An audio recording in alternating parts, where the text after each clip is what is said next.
Louvado seja nosso Senhor Jesus Cristo.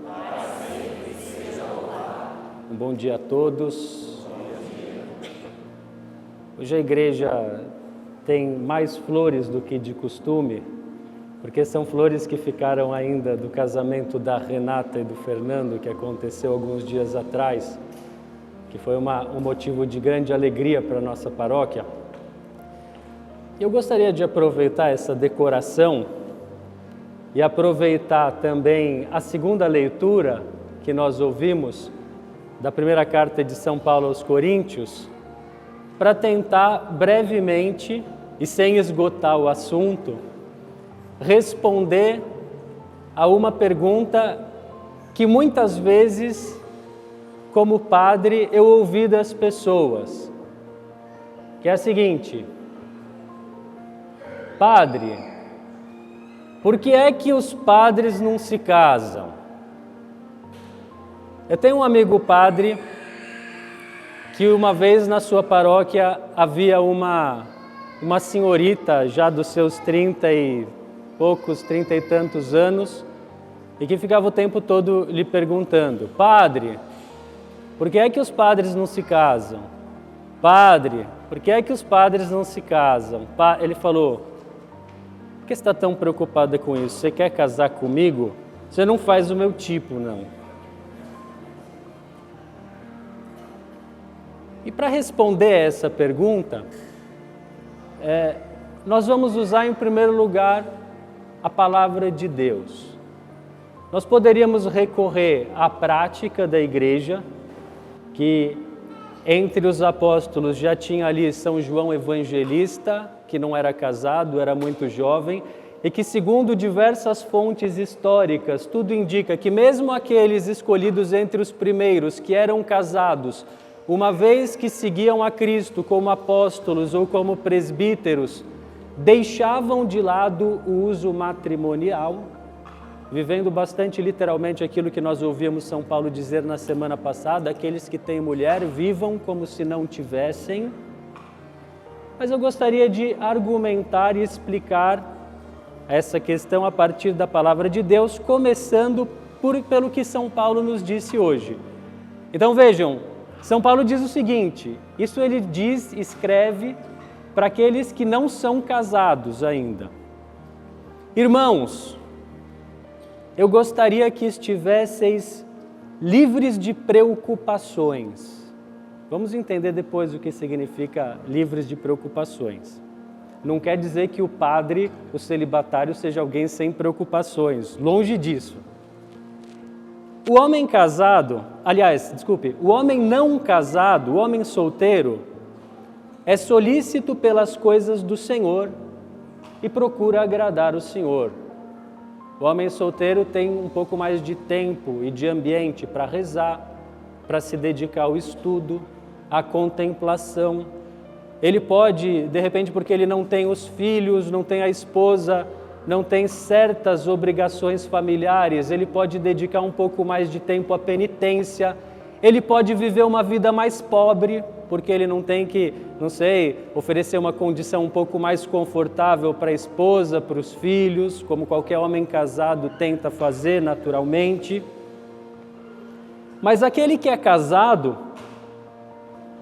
ao contrário, preocupa-se com as coisas do mundo e procura agradar a sua mulher. Você que é casado, eu tenho certeza que você procura o tempo todo agradar a sua mulher. Que você procura fazer uma surpresa para ela de vez em quando, que você procura comprar um presente para ela, que você procura escutá-la. Quando você volta de casa, ainda que você esteja cansado, você tenta ouvir o que ela fez naquele dia, ouvir as reclamações, ouvir as inquietações que ela tem e acalmá-la. Eu tenho certeza que você que é casado é solícito para tentar cada dia reconquistar a sua mulher, porque você sabe que não é porque você conquistou ela uma vez e se casou que agora você vai se acomodar, vai tratá-la com frieza, de qualquer jeito. Você vai até fazer um pouco de atividade física para você perder a sua barriga. Isso é o que faz um homem casado, o que diz a palavra de Deus. E aliás, São Paulo diz ainda mais, ele diz assim: maridos, amai as vossas mulheres assim como Cristo amou a sua igreja. Deu sangue, você casado dá o sangue pela sua mulher, você se sacrifica por ela, você inclusive suporta e aprende até a amar os defeitos dela, que você já perdeu a esperança de mudar. E por causa disso, diz São Paulo, você, homem casado, está dividido.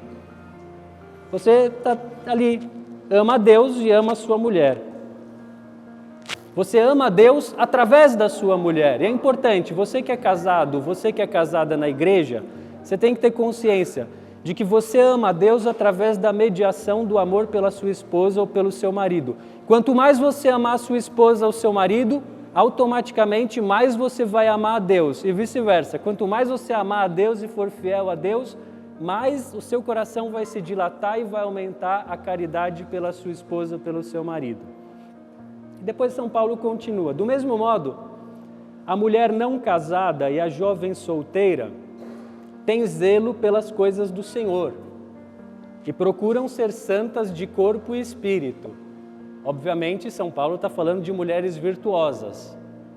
Têm zelo, rezam, procuram viver as virtudes, procura ser melhor a cada dia, procura se dedicar à oração, à caridade e assim por diante. Mas a mulher que se casou se preocupa com as coisas do mundo e se preocupa em agradar o seu marido. Semana passada eu falava aqui sobre os cuidados de beleza, ou retrasada, e de se cuidar, e etc. Cuidar da própria aparência, muitas vezes não é uma questão de vaidade. Muitas vezes, sobretudo na família, é uma questão de caridade. É normal que uma mulher casada, um homem casado também, procure cuidar da aparência, procure se vestir bem, não só quando sai de casa, mas em casa, para o marido. A mulher procure atrair a atenção do marido de uma tal maneira também que fique mais fácil para o marido viver a fidelidade e vice-versa. E um procurar reconquistar o outro, cuidar do outro, e a mulher ser delicada para não ficar só lançando problemas na cabeça do marido, para não ficar se comparando, porque minha cunhada viajou e eu não viajei. Porque os meus sobrinhos receberam da sua mãe presentes melhores do que os meus filhos. E assim por diante. Não, tudo isso a mulher ela procura guardar no coração, oferecer a Deus. E diz São Paulo, mas ela também, assim como o marido, por causa disso ela fica um pouco dividida. E daí o apóstolo vai concluir: eu digo isso para o vosso próprio bem. Se você já se casou, não vale isso para você. É para quem está escolhendo o estado de vida. E não para vos armar um laço. O que eu desejo é levar-vos para aquilo que é melhor, permanecendo junto ao Senhor, sem outras preocupações.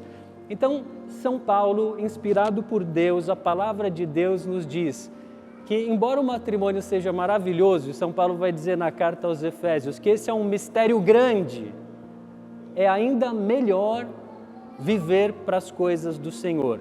E quando São Paulo diz não ter preocupações, não quer dizer que quem vive o celibato é um despreocupado. Quem me dera se eu fosse um despreocupado.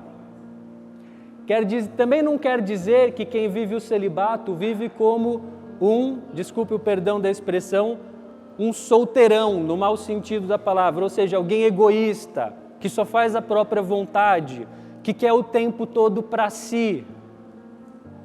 Então é preciso, para entender o porquê do celibato dos padres, o porquê dos religiosos e também as religiosas, as freiras, por que não se casam? Em primeiro lugar, agora, olhar para Jesus Cristo. Jesus Cristo, por acaso, se casou, sim ou não? Não, com uma mulher, não. Segundo a Escritura, Jesus é esposo da igreja. Jesus teve filhos de sangue? Não. E uma das primeiras motivações do celibato dos padres é porque o sacerdote sobretudo quando reza, oferece os sacramentos, ele age na pessoa de Cristo, ele representa a Cristo. O sacerdote deve se assemelhar a Cristo, ter um coração semelhante ao de Cristo e, portanto, um coração que seja capaz de estabelecer uma amizade desinteressada com as pessoas e, principalmente, um tipo de paternidade espiritual, que consiga gostar de todos do mesmo modo, que não tenha aquela especial predileção que é natural e que é óbvia, que o marido tem pela sua esposa, pelos seus filhos, e que, como Jesus Cristo, o sacerdote é alguém que tem como esposa a igreja. Em primeiro lugar, aqueles fiéis que o Senhor lhe confiou, por meio da nomeação que o bispo lhe concedeu, mas de algum modo também toda a igreja. E a ideia é que, assim, se você, homem casado, dedica o seu tempo para cuidar da sua casa, para fazer ali uma pintura, um reparo que precisa, para, de repente, ajudar a sua esposa, levar o filho no médico, para resolver os problemas da família, o sacerdote também, ele tem preocupações, mas as preocupações dele são ligadas à igreja. E que, inclusive, sobretudo para um padre diocesano como eu, deve sempre tomar cuidado para que essas preocupações não o absorvam a ponto de deixar de lado a oração, deixar de lado o estudo, deixar de lado aquilo que é realmente espiritual. E tem mais. Se vocês se recordam bem, quando Jesus falou para os apóstolos sobre a indissolubilidade do matrimônio, quando Cristo disse assim: depois que o homem e a mulher se casaram, Deus os fez uma só carne. Por isso, aquele homem que se separa da sua esposa e se une a uma outra mulher comete adultério. E aquela mulher que se separa do seu marido ou que foi deixada pelo seu marido, que se une a um outro, comete adultério. Vocês lembram do que os discípulos disseram para ele?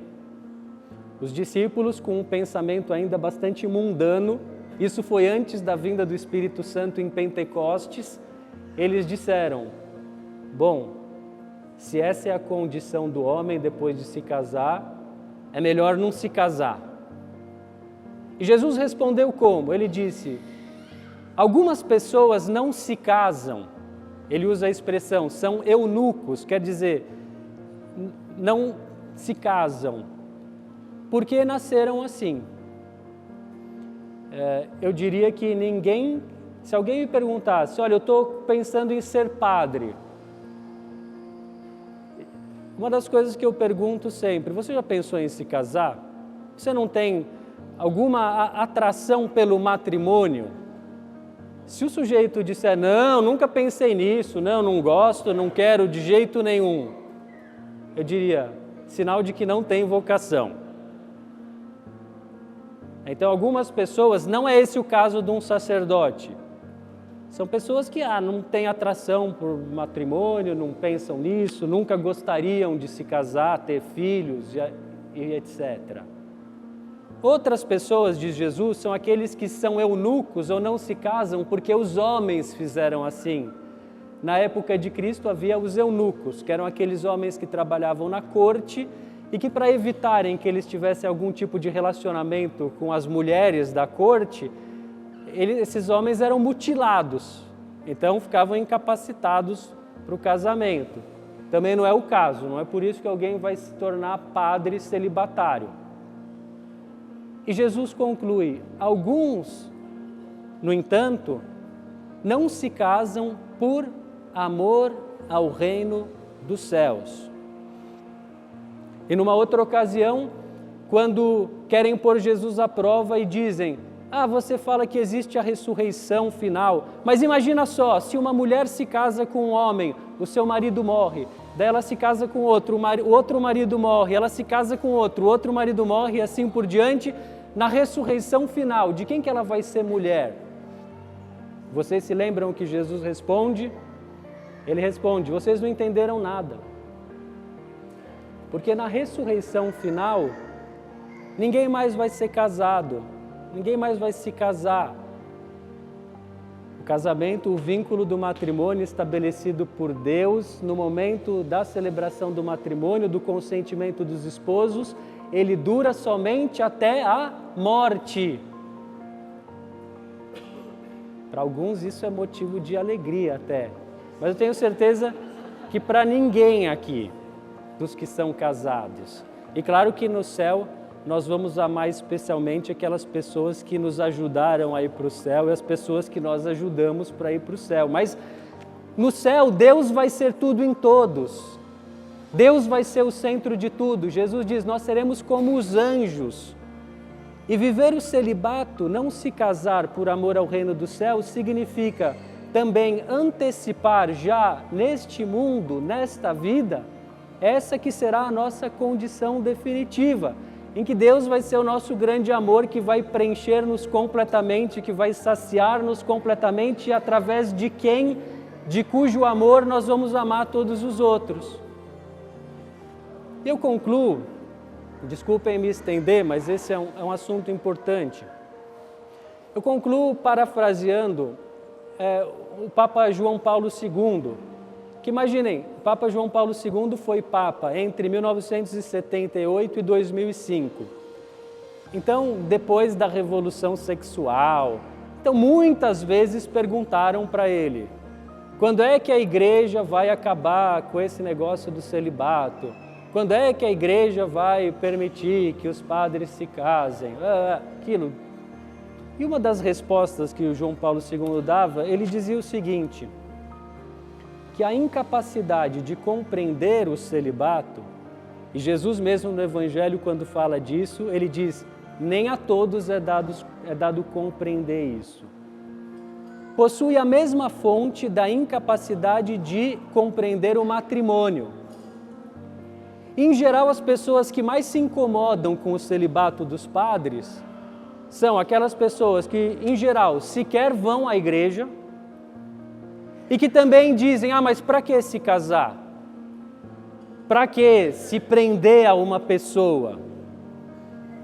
E numa sociedade como a nossa, hoje, em que nós vivemos, em que as pessoas, infelizmente, cada vez mais têm dificuldades de se doarem, cada vez mais são egoístas, cada vez mais têm dificuldade de empenhar a sua palavra e cumprir algo até o final, cada vez mais têm dificuldades de tomarem decisões por toda a vida e dizer para sempre, que cada vez mais têm dificuldades de serem fiéis.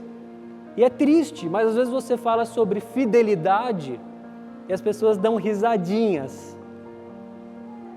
Numa sociedade doente assim, e que precisa de Deus, que precisa do Evangelho, que precisa da conversão, precisa do amor de Cristo, mais do que nunca, tanto o celibato como o matrimônio, por toda a vida, o amor fiel, o amor que não desiste, o amor que vai superando as dificuldades, assim como a água vai atravessando as pedras e os montes, que sabe esperar os tempos de escuridão com confiança em Deus, com paciência, com caridade, sabendo que Deus soluciona aquilo que parece sem solução.